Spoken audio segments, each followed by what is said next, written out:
Hi, I'm Richard Vague with Tychos. This week we'll pick up on a topic often overlooked but crucial to economic trends, the rate of population growth. It's a controversial subject because there are a lot that strongly believe that slowing population growth is crucial for our environment.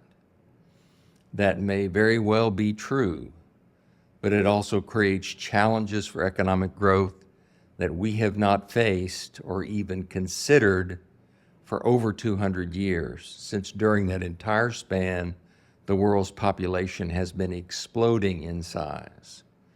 As the ancients admonished us, be fruitful and multiply. We're used to operating in a world of accelerating growth and have not yet come to grips with the fact that those days are now behind us.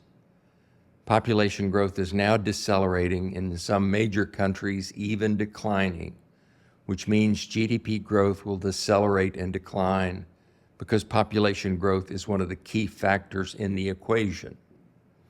And things like the debt burden per capita are likely to increase, since many countries will have declining populations combined with rising debt. More fundamentally, rapid population growth has been a key to the rapid rise of any number of businesses. Trust me, growing a business rapidly is a lot easier when there's strong population growth and a lot more difficult when there is not. Let's look at the numbers of the Big Seven, a term we use to describe the world's 7 largest economies. According to our World in Data, the median age in the U.S. rose from 29 years old in 1980 to an estimated 38 in 2023. In China, it was 21, now it's 39. In Germany, it was 36, now it's 45. In Japan, it was 32, now it's 49. In France, 31, now 42. In India, it was 19, now 28. And lastly, in the UK, it was 33, now it's 40.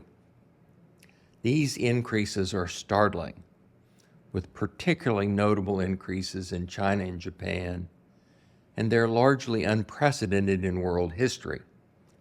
When the median age for a country is increasing, 2 things are true. A country will have slower population growth because there are fewer women of childbearing age, and spending will slow because there will be more of the elderly who generally spend less.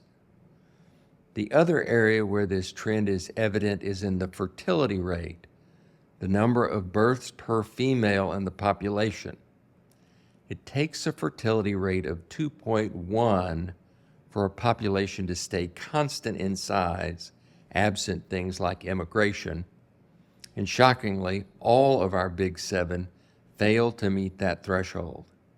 In fact, according to estimates for 2023, Japan and China are far below that number at 1.4 and 1.5 respectively.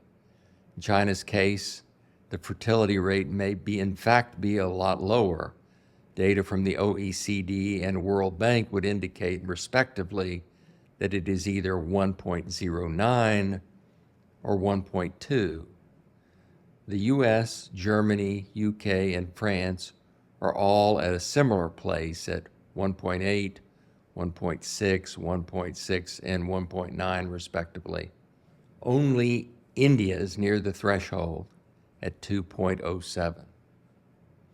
Note that the US and China are at a very similar median age, 38 versus 39, but once you get inside the population pyramids for each, those being a very helpful graphical device commonly used to analyze population trends, you can see a big difference.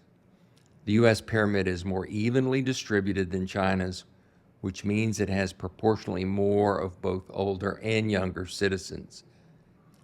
The net of all this is that China, Germany, and Japan will all see declines in population between now and 2050. In fact, Japan's population has been in decline since 2008. In China, the population is expected to shrink from the current 1.41 billion to 1.36 billion. In Germany, from 84 million to 80 million, and in Japan, from 124 million down to 106 million.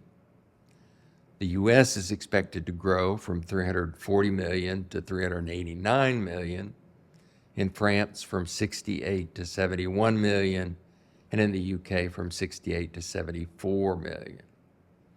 India is where it is most interesting.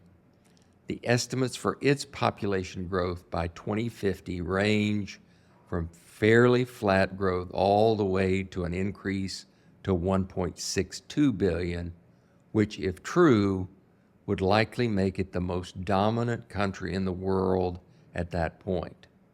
Our purpose is not to advocate for either faster or slower population growth, but to point out that there are big changes ahead and that slowing population growth, and for some countries population decline, brings its own set of challenges, and dealing with its effects is relatively uncharted territory for the entire world. And as always, leave a comment. Let us know what topic you would like to hear more about. That's it for this week. Thanks.